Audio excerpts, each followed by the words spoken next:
یہ بھائیوں most detail حدیث ہے عذاب قبر کے حوالے سے.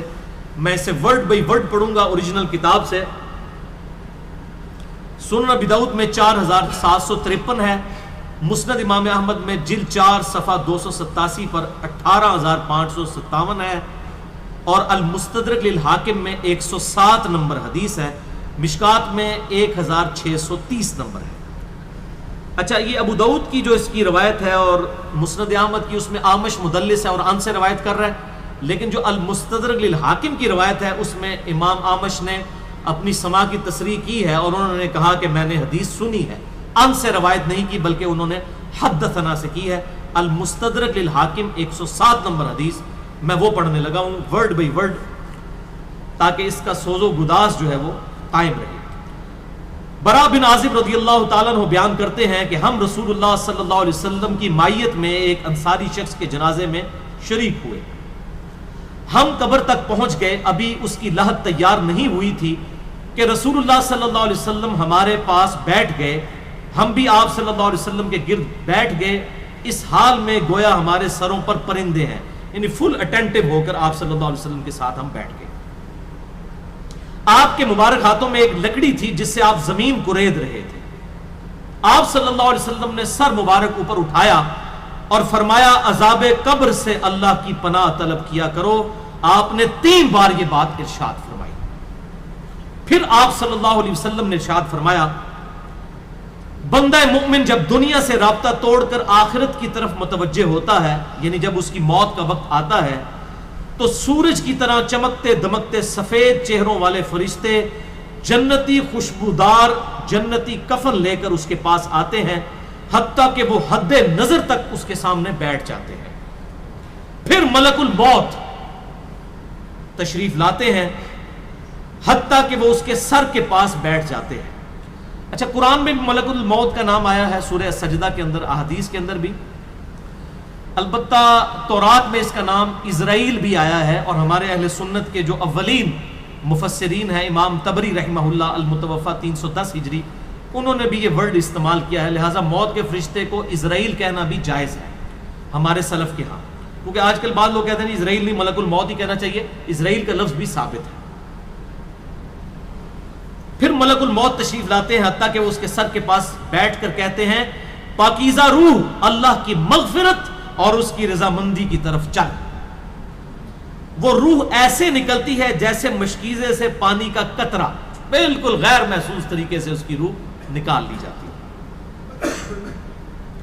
اور جب ملک الموت اس کی روح نکالتے ہیں تو باقی فرشتے اسے آنکھ جھپکنے کے برابر بھی ملک الموت کے پاس نہیں رہنے دیتے، بلکہ اسے فوراً اس کے کفن اور اس خوشبو میں لپیٹ دیتے ہیں جو جنت سے لائی ہوتی ہے.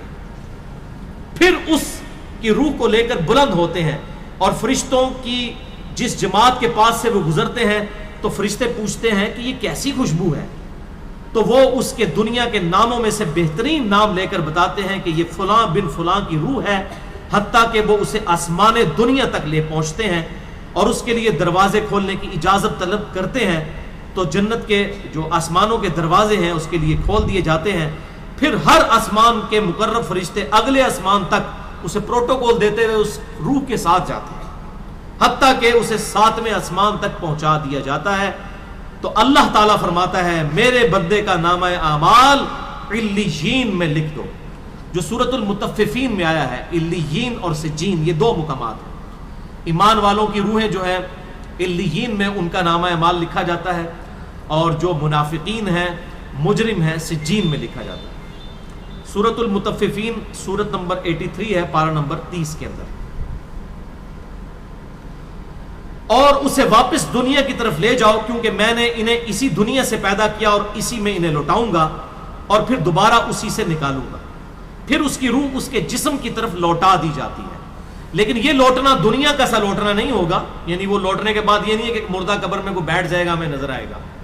یہ سب کچھ برزخی معاملات ہوں گے جو میں نے پچھلی دفعہ ڈسکس کیے تھے سورہ فاطر کی آیت نمبر 42 کے تحت، کہ نیند کی حالت میں بھی انسان کی روح قبض ہوتی ہے لیکن اس کو چٹکی کاٹے تو وہ جاگ اٹھتا ہے. روح کا تعلق بھی رہتا ہے اس حالت میں بالکل اس طریقے سے. یہ ایک ڈیفرنٹ لائف ہے، برزخی لائف. پھر 2 فرشتے اس کے پاس آتے ہیں، یعنی اس کی قبر میں، اسے بٹھا کر پوچھتے ہیں اب یہ وہ 4 سوال یہاں پر آ رہے ہیں اس ڈیٹیل حدیث میں. پہلا سوال کرتے ہیں تیرا رب کون ہے؟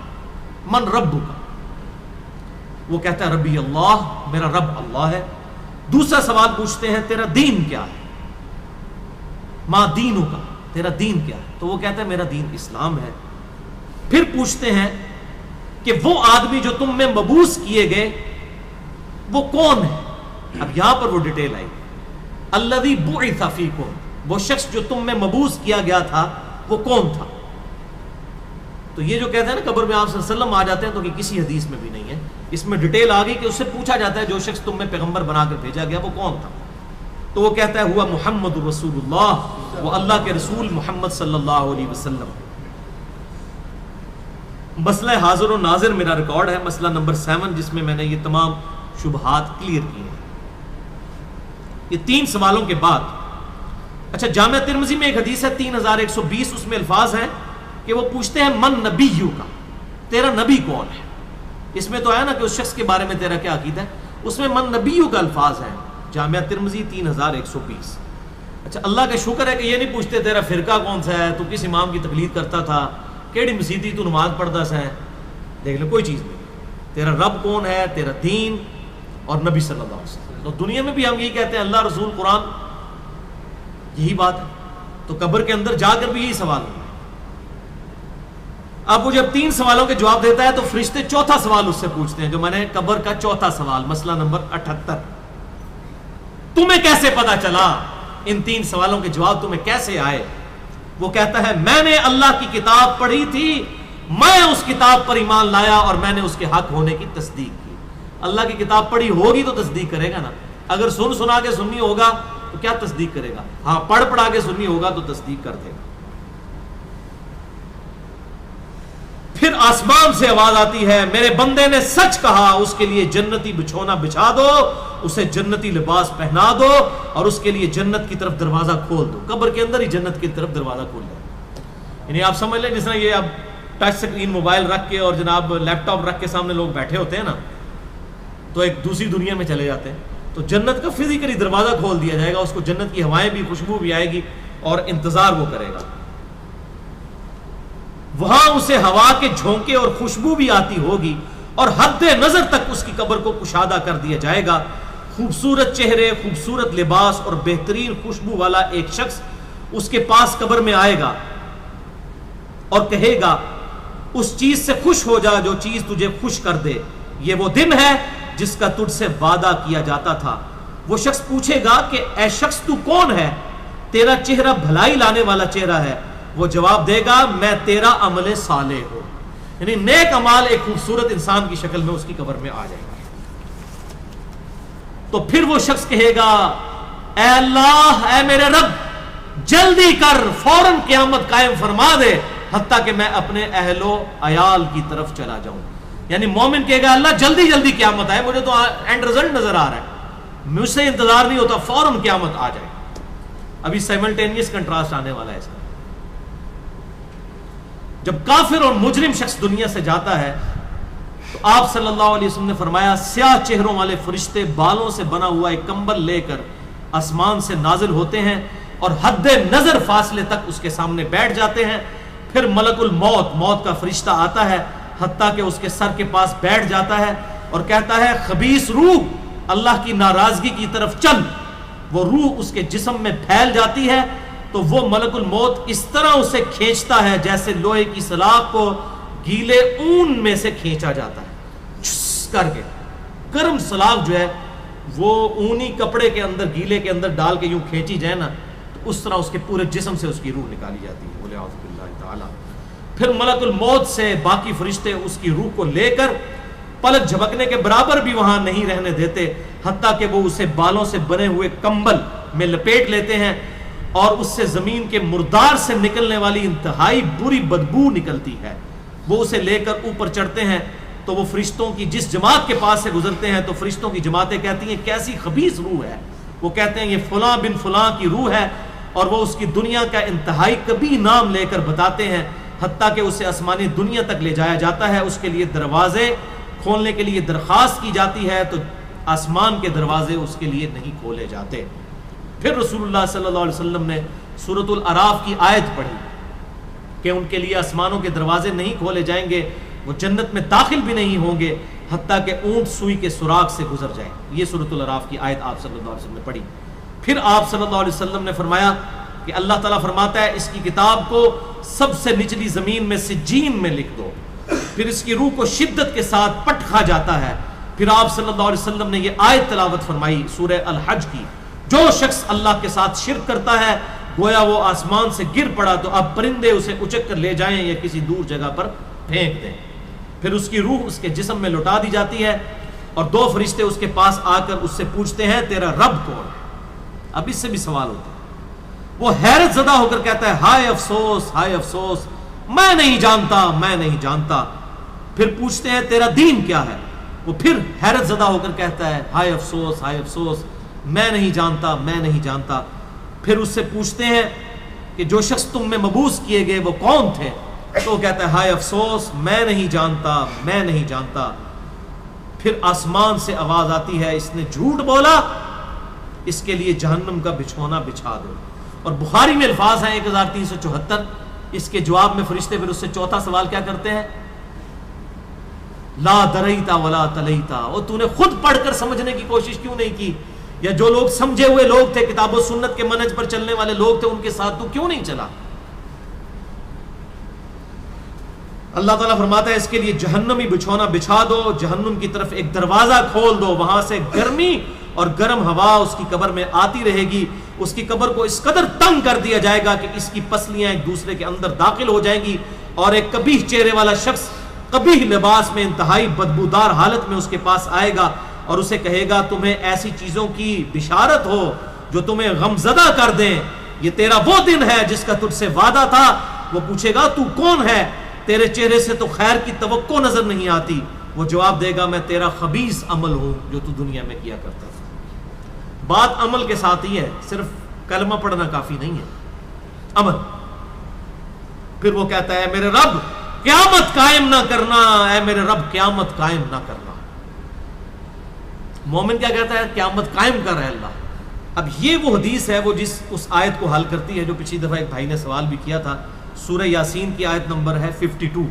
قالوا یا ویلنا من بعثنا من مرقدنا، یعنی جب قبروں سے نکالا جائے گا مجرموں کو، وہ کہیں گے ہائے افسوس، ہمیں کس نے ہماری قبروں سے باہر نکال دیا۔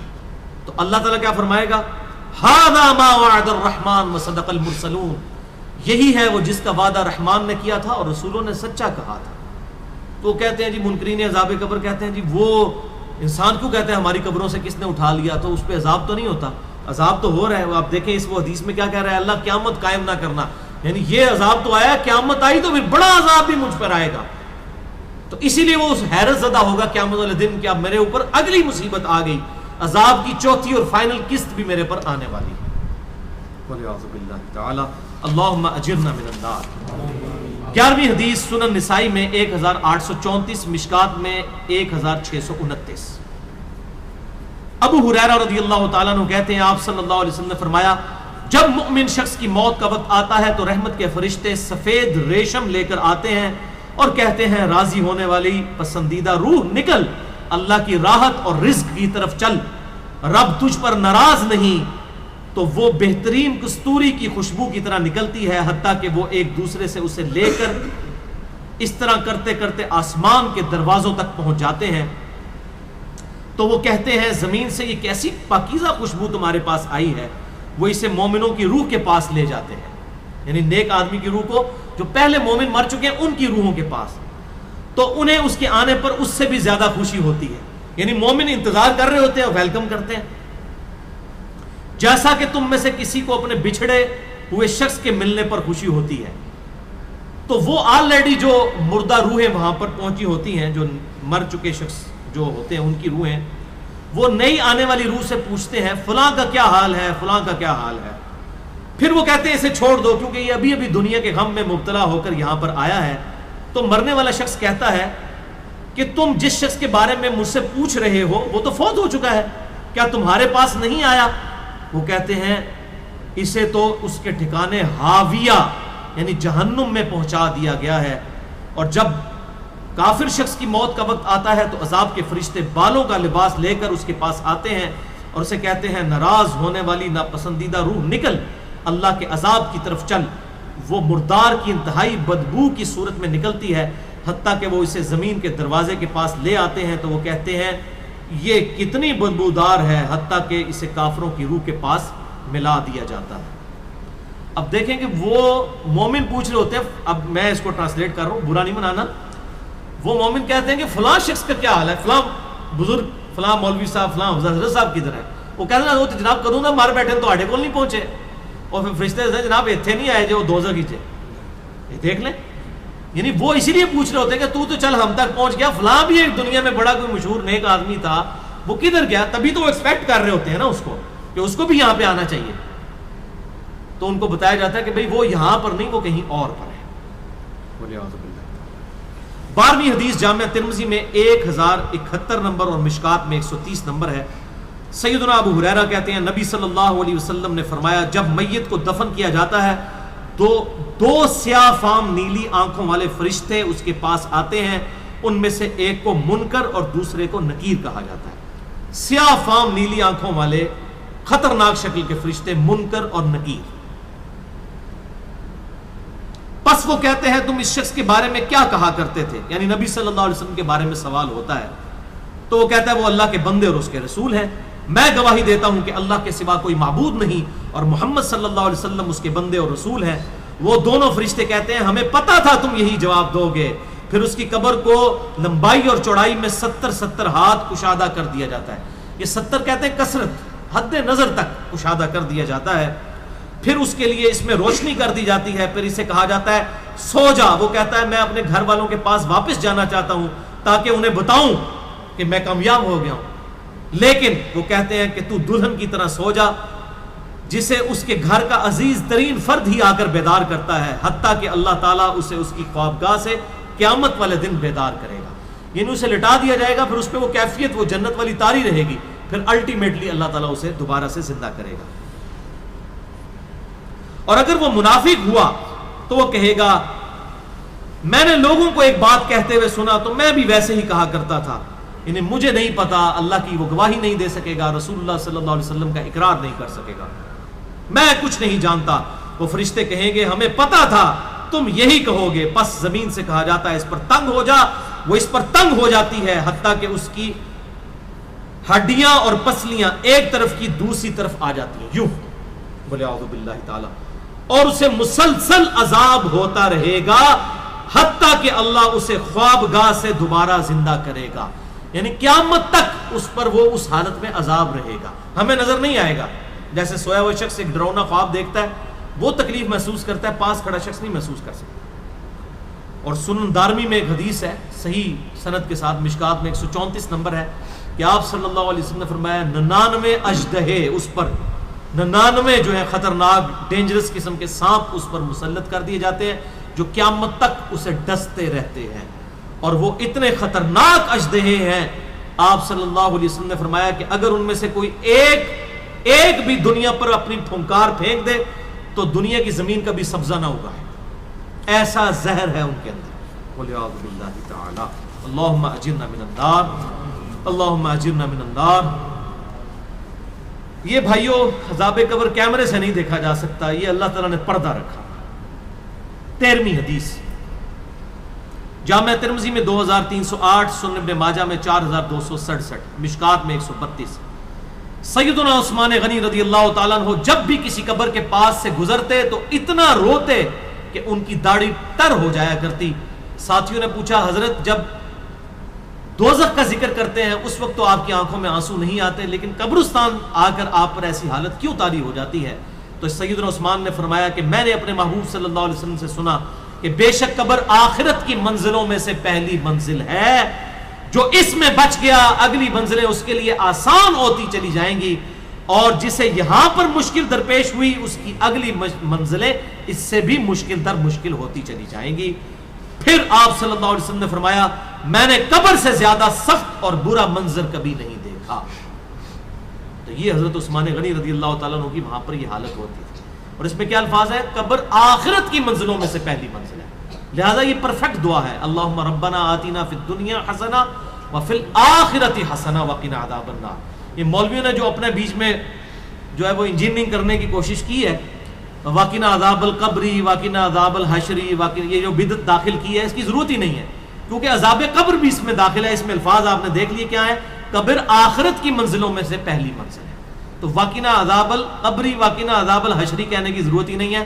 ربنا آتینا فی الدنیا حسنہ وفی الآخرۃ حسنۃ وقنا عذاب النار۔